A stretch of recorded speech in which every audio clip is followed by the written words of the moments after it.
All right, today we have Mr. Paulie Ayala. Paulie, man, thank you very much for coming on to the boxingbar.com, man, and welcome. Thank you. Thanks for having me. Paulie, let's get to know you a little bit. Where were you born and raised? I was born here in Fort Worth, Texas, where I live and have always lived. And what was it like being born and raised there? Well, I like it. Because mainly my family's here. For boxing, it was good back when I grew up because it was popular back in the 70s, and I remember fighting on amateur teams with Donald Curry and Steve Cruz and even Bruce Curry, which later became world champions. So, it was pretty neat. How was it that you first went into boxing, or how did boxing fall into your life? Well, my father did it, in the amateurs when he was young. Of course, he went to the Marines and, didn't pursue anything, but he was a boxing fan. And my brother started doing it, and Paul Reyes, who trained Don Curry, is a relative. He's my dad's cousin. So, he had the boxing team back then, and my brother started doing it, and I wanted to do it because he was doing it, and it started from there. Your amateur record, what was that? It was like 288 and like 27. Do you think it's important for a boxer to have a nice, extensive amateur career so they can be good in the pros, or, does it matter in the first place? What do you think about that? I think it matters. I don't think necessarily the 300 fights like I had, but I think it has to be quality. I think they have to prove themselves. At least, winning a state and nationals would be preferred, because that way, the thing is that you have to see if this kid has got discipline. If you could do that for trophies and medals and just for pride's sake, because that's basically what you're doing in the amateurs. You're winning titles and medals. There's no money and, there's a little glory in it, but not really unless you're an Olympian. You're going to get the exposure. But, if you can have the composure and the discipline and the will and the drive to be able to do that, then, at least you're coming out with a better chance, at least with your resume on being able to be a little more successful in the pros. But, it don't always work like that. It's just like, in the past, you've seen, Olympians that have turned pro, and, it's the transition of amateur to pro that, wasn't as successful. So, but at least, I think it is important, though. Yeah, I've heard different people say different things. I usually ask this question to a variety of people, whether it be trainers or fighters or whatnot, and they always have totally different answers from each other. There's some that say it's the most important thing. I know Manuel Stewart used to always say it was, that's a reason why boxers aren't the way they used to be, is because they don't have an extensive amateur career. But then you see that other side. You see guys that have, like you said, 300, 400, 500 fights. Like I remember that guy Pepe Riley. He had hundreds of fights as an amateur, but when he became pro, he wasn't, that much of a pro. But right. A lot of people say it had to do probably because he was burnt out from so many amateur fights. Right. Yeah. And maybe not necessarily the fights, but the abuse on the body from the training and stuff. And plus too, in the amateurs, you can fight at a high level. If you're on the U.S. team and you're fighting at a national level on a regular basis, you're fighting the top guys and even future champions, down the line. I remember I fought Eddie Cook, who became world champion. David Santos, I think he won. I remember fighting Frankie Toledo. I fought, a lot of top guys that did, well in the pros also. And you go on and become a pro yourself thereafter. What was it like, man, before your pro debut, being in the locker room, before you walk out there, as a pro for the first time? You weren't going to be wearing the headgear, the shirt, and, the lighter gloves. Your hands are going to fly a little more, but you're going to get harder hits, too, done on you. What did that feel like in the locker room before your pro fight, your first pro fight? I really, it didn't hit me until I was putting on the gloves. When they slipped on, they were brand new gloves, Coleto Reyes, the 8-ounce gloves, and it just felt like I was wearing nothing on my hands, and I was just thinking about all the, the damage that I could do with him. But then I started realizing real quick, I was like, oh, shoot, he's got the same size gloves I do. So reality started hitting me for a second. But, well, of course, you get in the ring, I mean, all that goes out the window, and you focus on the game plan. And you rack up a nice amount of victories, man. What do you think your strengths were in your first, let's say, dozen or 20 fights or so? What would you say were your biggest advantages or your strengths? My first fights, I mean, I just, for one, it was my confidence, it's the mental, because by far I surely wasn't the most talented guy out there, or even close. I mean, but, everything that I did, every tool that I did have, I try to sharpen it the best that I could, and I was confident that I could win. I mean, I believed it. I didn't just, say it, but I mean, I truly believed that I was going to be world champion. But that, and then I was able to adapt. I knew how to fight. I've been fighting for so long, so I knew how to fight every style, and be effective. And you're 25-0 when you went in there to Japan to fight Tatsuyoshi. What was that fight like, man? I know you were penalized during the fight for a headbutt, and then the fight was stopped in the 6th round to a technical decision where you lost for the first time. What do you remember about that particular fight in Japan? Well, I was excited for one for getting a title shot because it took me 6 years to get one. I had been an NABF champion for 3 years, and I think I defended like 7 times. So I was thinking I was never going to get a title shot. So, of course I was excited, but, I had Tatsuyoshi cut on one of his eyes, and, I had buckled him already in the first round. So, it was just a matter of time. But, yeah, we did accidentally headbutt, and they deducted 2 points for me. And, losing that was devastating for me. But, with the permission of my wife, because, you have to be in agreement, so that way I could focus.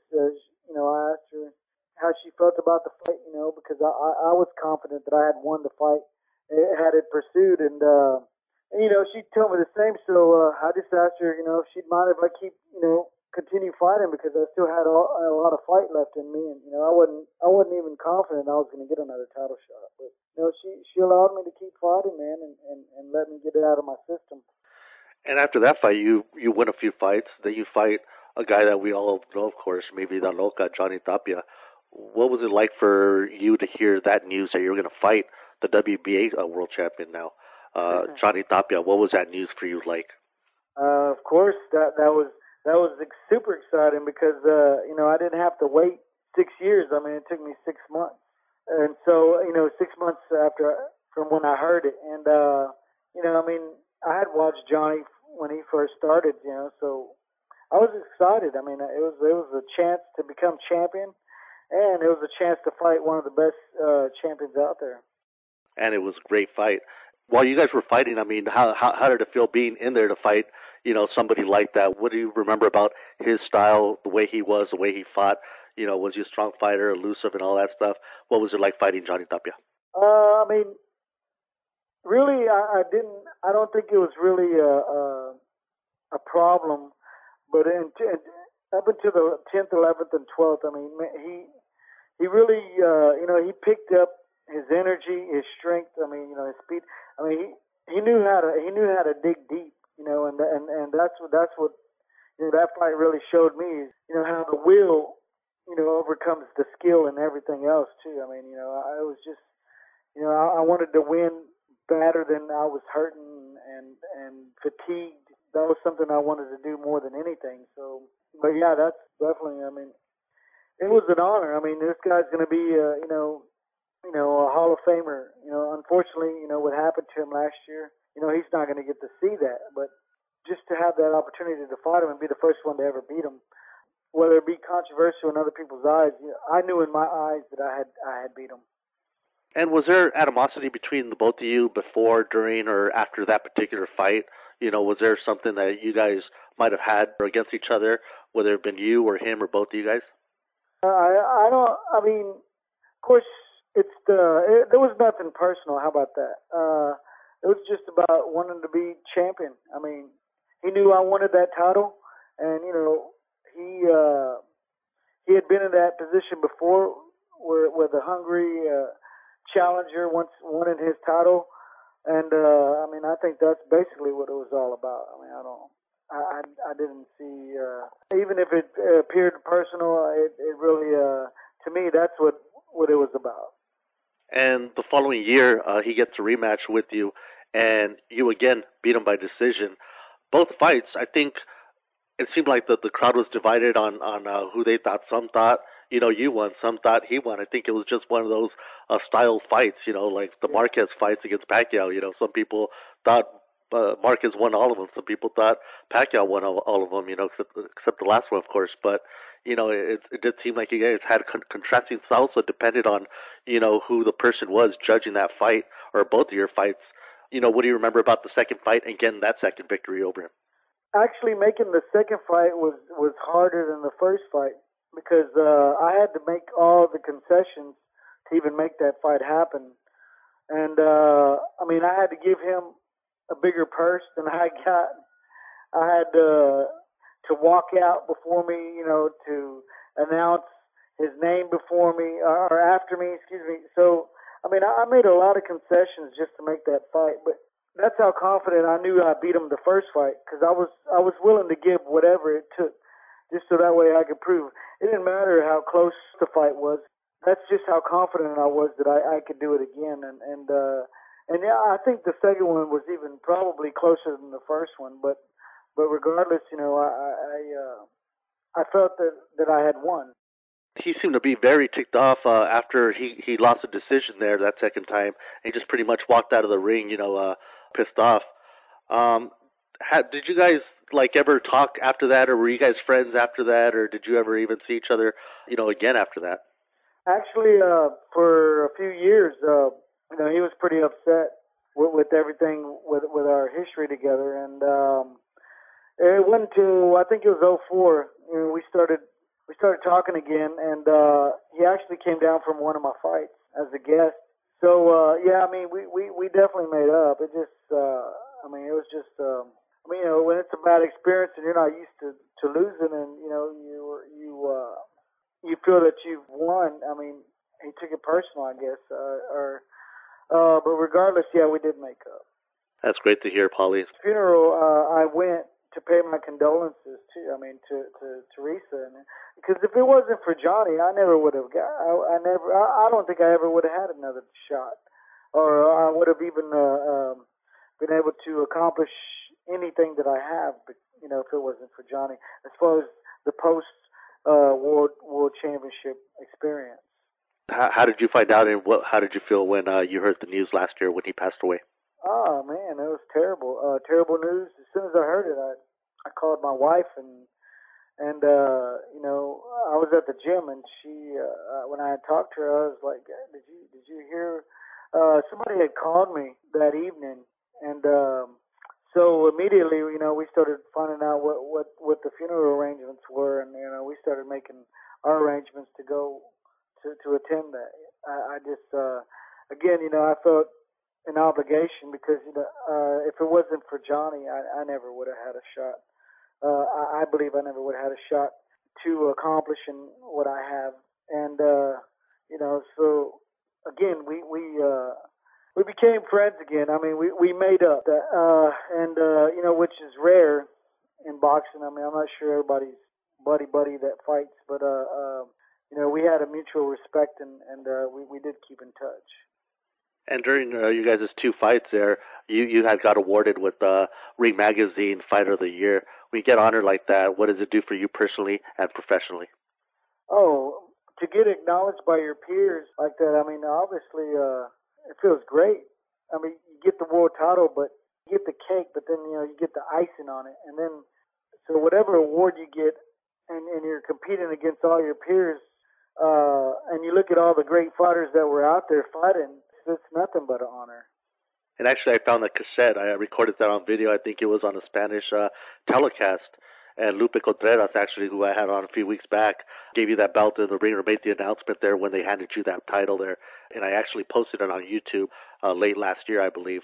And, you could probably catch that on there, okay, whenever you get a chance. But Bones Adams was next, man. You get 2 decision victories over him. How was it like fighting against Bones Adams? I mean, he was a very popular guy. Those fights were very big.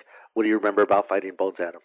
Yeah, I mean, I think Tapia and Bones were 4 big defining fights. I mean, it was just good of it because they were name fighters. I was trying to be a name fighter, and when you have that type of matchup, it's successful for everybody. The fans win because they get to see the fight. The fighters win because they get to see who's the best, but also we get compensated, in a way that normally you don't get compensated if there is no adversary that people want to see, or you got guys coming in from out of overseas that nobody's ever heard of. I mean, you're having popular matchups. So I mean, it was good. I think it was good for me. It was good for Bones. It was good for Johnny, and it was good for boxing. And you had come up in weight and fought 2 of the biggest Mexican champions, two of the biggest names in recent times, anyways. Marco Antonio Barrera and Eric Morales. And you lose those, but you gain the respect of all the people, of all your peers, and of those 2 fighters. What do you remember about fighting those 2 particular fighters there? Well, shoot. I mean, of course you hate losing, but I mean, to be able to be considered a matchup for them, I mean, that's an honor because I'm a big boxing fan, man. I mean, I love boxing. Everything I do, my whole life has been boxing. When I retired, opened the gym. I started a little amateur team. I started promoting in '09. I mean, out of my own dime. I mean, I still promote. So everything I do is boxing. So to be able to, I'm a fan, and to be able to fight guys that you've watched and admired and respect, just to see the competitive edge. I honestly believe that I could beat them, but even though I fell short, I just felt that it was an honor that I got to give it a shot. At least I don't have to look back at another day of my life and see that I didn't give it my all. I gave it my all, and I was able to compete with the highest guys. I was able to make money that very few champions make, and it was because of that, those opportunities like that I'm grateful for it. And in 2004, you made your last fight there against Marco Antonio Barrera. How did you know it was time to hang him up? Was there certain things that were going on? Why did you decide to retire after that fight? Yeah, there were things going on. I mean, during my training camp, I got injured a lot. I was having to see a chiropractor like 3 times a week during camps, that camp especially. Started, just having knee problems with running, and running became a hard task to do. I mean, just everything was starting to take a toll. My body was obviously giving me signs. And, of course, you want to ignore those. But so whenever going into the bout, and then that being the first fight I've ever been stopped in my whole life, it just told me, that, well, for one, I hadn't fought in over a year almost prior to that fight. So, and even before that, even before I fought Morales, I mean, it was just a long time span in between. And even though champions can do that, unfortunately for me, I didn't feel that I was the type that I could take so long of a break, 9 months, 11 months in between fights to be able, and then stay at that level, with those caliber of fighters. And because, that had been happening to me for the 2 years prior to that, I just, and then with that loss, I just felt that it was time, my body giving me those signs, and it was time. Now, after, all your career's over and stuff, and do you ever feel like any of the, aches or pains from your boxing career, all your years around the sport? Do you have any of that, all those, like any kind of symptoms of anything like that? Absolutely not. No, not one injury. That's good to hear, and it's not common either. Yeah, that's the thing. I didn't want to be the norm of the whole fighter issues because of being stubborn and not wanting to retire. No, I still have fight in me. I've seen great fighters deteriorate because of remaining in the sport. And what made me an exception, especially when you see these great fighters and what happens to them afterwards. I didn't feel like I was any different, so that's why I went ahead and did it too. I mean, believe me, I knew the life after boxing was going to be a lot longer than my window of opportunity in the boxing. So I just didn't want to be a liability to my family. Is there any like regrets that you have in your career that you would change if you could? Yeah, absolutely. I would have learned a little more fluent Spanish instead of Spanglish, and then I would have talked more trash too. Because now you're starting to see that type of stuff sells, right? Yeah, well, it just sells tickets, and I mean, whether you're a good guy, you're an honest guy, whether you have good character, it really doesn't matter to fans. I mean, most of them are fake anyway. There's a lot of fake ones, but then you got your small group of fans that just love the sport, and so it really didn't matter as long as they were buying tickets. I think that's all that matters at the end of the day. That's right, man. Putting asses in seats, that's all that matters. Yeah, on a business standpoint, it is. I mean, because I can clearly remember back when we were looking to do a fight. You asked if there was guys that I regret not fighting. During one of those times back in '02 when there was nothing going on, I approached Bob Arum and I had a meeting and I asked him. I said, "Hey, well, what about me unifying a title with Timmy Austin? I mean, he's in the pound for pound list, and I don't like to beat Tim Austin. I know he hits hard, but that doesn't scare me. I mean, I think I'm a better fighter than him." And his response to me was, "Timmy can't even attract flies in his hometown." So that right there showed me the whole business aspect of it, because it wasn't just about making fights, but it's about getting paid to make good fights too. And so that's what I try to emphasize with fighters. If people don't like to see you fight, if you're boring, even if you're good, you're never going to get paid with these other guys or what you read or what you see on 24/7 or 360 fighters are getting, because if you don't sell tickets and you're just people want to come and see you, but they're wanting handout tickets, you're not going to get paid. That's very true, and Bob Arum is a smart man. A little bit ago you talked about promoting yourself. You have PAP, PAULIE AYALA Promotions, going on over there. What does it feel like being a promoter now, from going to boxer to being a promoter? Tell us a little bit about that. I think promoting is definitely harder.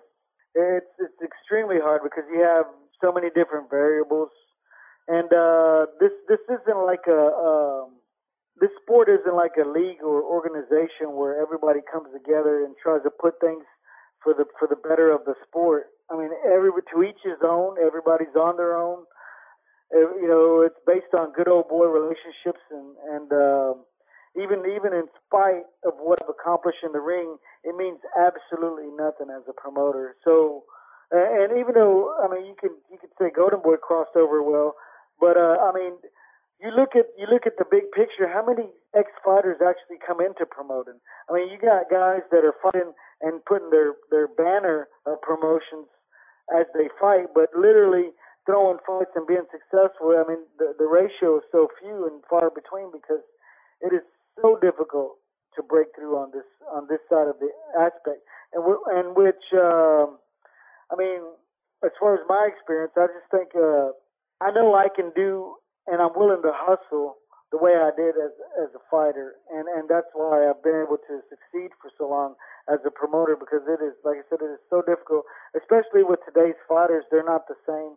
And I remember back in '02 going to the Boxing Hall of Fame as a guest, and talking to the older fighters then, and they said the same thing about us, that we weren't the same as them. But I guess 10 years now, or it's almost 10 years since I've been retired, I think the sport has been watered down even more. I mean, these fighters, they're not willing to go through the process that it takes in order to be champion. Now I think what's being done as a promoter, and what I see as these fighters, what they're satisfied and they're comfortable with just being opponents and making now money, which isn't really, it's a few hundred, maybe a couple thousand more than looking at the big picture down the line. I mean, they're willing to be opponents and fight on the who's who card than to build up their records, even though they're not getting paid as much, but to groom themselves and develop themselves in the ring to fight for that title. They're willing to take these fights now unprepared, just for the upfront money. Everybody goes and has a good time, but they get their butt kicked, and then at the end of the day, they sit back and they realize that they just played into the system. It's totally different. It's a totally different generation. I'm from Oxnard, California, and one of our big guys from around, your time, Fernando Vargas. I remember when he fought in Texas, and he loaded the place up, and he always talks about it, in a very fond way. That was one of his best experiences of going to Texas and fighting. And in the recent past, you've seen Pacquiao go over there, a few times, and a lot of big fights. Chavez Jr. has fought over there. Mikey Garcia just recently fought over there, and a lot of fights are starting to move over to Texas. How do you feel about that, of the Texas boxing scene, whether it be through a promotional standpoint or just a boxing fan, like you say, standpoint? How do you see boxing in Texas, how it's really starting to blow up there? Well, I mean, I think it's, for me personally, for these big fighters, I mean, Pacquiao that came and filled 80,000 seats at the Cowboy Stadium. I mean, if you can negotiate a piece of the gate, plus, your pay-per-view sales, why would you not do something to try to generate more money while you're fighting? I mean, especially, the only downfall to fighting in Texas is there just isn't as many activities to do before the fight or after the fight as compared to Vegas. But I mean, other than that, if it's for the fighter's sake and they can fill out arenas like this, I mean, I think it's a good deal for boxing or for fighters. They can be able to accomplish something like that. Do you ever take advantage of these big events, like maybe the night before on a Friday night, maybe have a card yourself, near the event or by there, when there's fights there in Texas like that? You know what? That's funny you say that, because this last HBO fight, I just feel that right now the Metroplex of DFW really isn't quite there to do two cards back to back.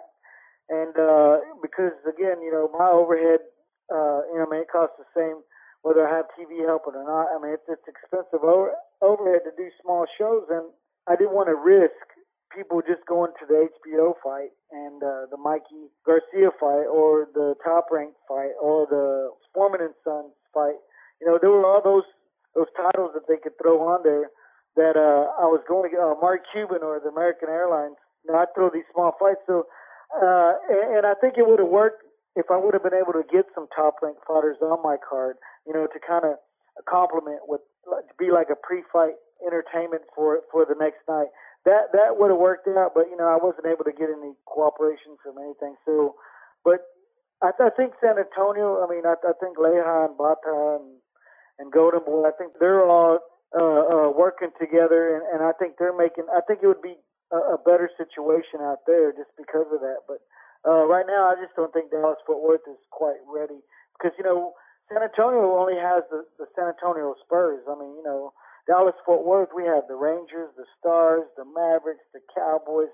We got TCU. I mean, so we have all these other sports, professional sports around here that to compete with. So that's why I feel that right now it's just not this area isn't good for something like that. Having been a boxer and knowing what it would be like to, get screwed over or get ripped off somehow, how do you apply that knowledge, onto becoming a promoter yourself and, maybe not doing that stuff yourself because you know what it feels like on the other end? Well, I mean, I try to educate the fighter, but as you do that, I don't know if you help or hurt them. I mean, I think it's maybe better that they don't know because then it gets to their head that they're as good as a Manny Pacquiao or these as a Mikey Garcia, so then they want the same treatment, but yet they haven't had the same accomplishment. So it's there's a catch-22 to that. But I try to make it fair for everybody. All I want to do, the thing that this sport has done to shoot itself in the foot is making crap fights. And when you make uncompetitive fights, the boxing fan, they love boxing, so they'll put up with it. But it's the sports fans that we've lost. The ones on the fence line that want to see fights, but they want competitive fights. That's why I think MMA got became so popular. But even right now, they're in a transition, so they're not even capturing those sports fans, and that's where the real money for the sports are going to come in. Is just basically making competitive fights, but that's where the problem comes with different promoters and again the fighters themselves not wanting to fight each other because they're wanting the ridiculous paydays to make a fight happen. When you look at the demographics and the statistics, if they can't fill the whole arena, then they don't deserve that type of money. Just make the fight, and just because you beat the champion, you beat the cash cow. That doesn't make you the cash cow. I mean, eventually you'll get there, but a one-time, one-stop shop opportunity, and you do that, it doesn't guarantee. It takes time, and that's the thing. These people, these fighters, they're not willing to put that kind of time. Do you ever sit on the outside and while you're watching a fight and say to yourself, maybe I can still do this, or maybe I can come back and have another run? Do you ever think of that type of stuff while you're watching fights now? I don't do that, but when I break down fights, I look at what I would have done if I was fighting those fighters, and if I would be effective against a style like that. And but as far as coming back and all that, no, I don't think like that. But I do try to put my style against fighters and see, just try to run it through in my head if I would have been as successful today as I was when I fought. In a way, you have come out of retirement because you've taken on this opponent called Parkinson's disease, man. How and why did you get into that fight against Parkinson's? How did you start that? Well, first 2 years ago, it'll be 2 years in September actually. This lady, I started doing the class, but 2 years ago in January, this lady had came and approached me. That she was in her 40s, early 40s, and she had Parkinson's, and it was diagnosed as a young onset Parkinson's. And she told me about a study that had been done in the University of Indiana with a Parkinson's group, a controlled group that underwent a boxing training class, and they had them set for say 6 weeks during the test duration, and they seen the benefits of it with their hand-eye coordination, their fast twitch muscles, and of course their foot coordination and the conditioning overall. But also it helped them reduce from the medication because there is no cure for the Parkinson's. That's all they're doing is medicating these people until the disease takes over. And a lot of the medication, they have to take medication for that, for the side effects of all that. So it just adds up and compounds. And when she told me all that, I thought about it. I didn't see her for about 6 months because she was trying to get the Parkinson's Foundation in North Texas to associate with it. And 6 months later, she came back, and nothing had been done. And I just told her, I think, since she approached me, I seen it as a challenge, and I don't know. I'm not going to say what gym it was, but just that same competitive person that I am.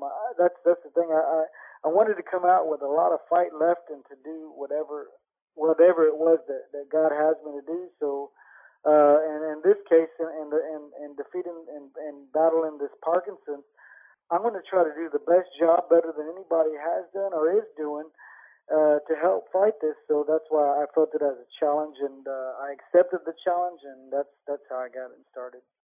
And we've seen a lot of wives on TV cry when their husbands get beat up or get escorted out or whatever. But your wife Letty has always seemed to be strong there, always by your side, in the ring with you when you used to fight. We used to always see her around the ringside. Is she around, or is she like very involved in all these other things you do, like your promotion company, your fight here against Parkinson's?